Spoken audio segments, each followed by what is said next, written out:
Hey folks, I'm Jonathan. Welcome to the workshop. Today I'm going to show you a really cool tip that is an easy way to find the center of just about any circle. I'm going to show you on this piece of plywood as an example. So if you're wanting to just drill a hole in the center or mount it up on a lathe or do whatever, all you need for this is a pencil or a marker and a square.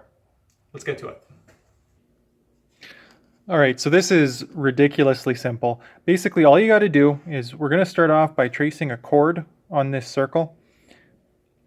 I like to draw it to an even number as much as possible, something you can easily divide into two, and get a clear center point on the line. So here I've got a 3-inch chord. I'm going to trace this line. And I'm going to mark the center. So half of 3 is 1.5 inches. And I'm going to do it at one other point here. And do the exact same thing. I like to, roughly do it at something like 60 degrees. Well, I guess that's more 60 degrees right there. So just like this, exact same thing. 3 inches long and mark the center at 1.5 inches. Now, the next part is really easy. All we're going to do is draw a perpendicular line. So, it's right here. I'm trying to line it up really nice. And then I'm going to draw a line from the center, just like that. Okay? And now I'm just going to repeat that on this second line here. And there you go. That's your center.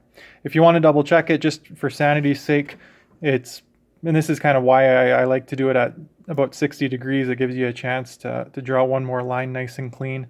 All you got to do is repeat it. And this is kind of like a little bit of a confirmation that you're where you need to be.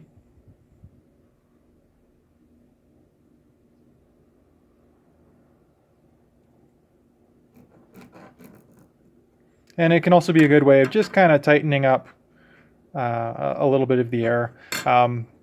This was just cut out on with a jigsaw, so it's not a perfect circle, but you can see there, that's a pretty stinking good center point on there. That tells me exactly where, if I was to drill a hole there, mount this up on a lathe or do whatever to it, I know that this thing, when it starts rotating, that it's going to be pretty well balanced.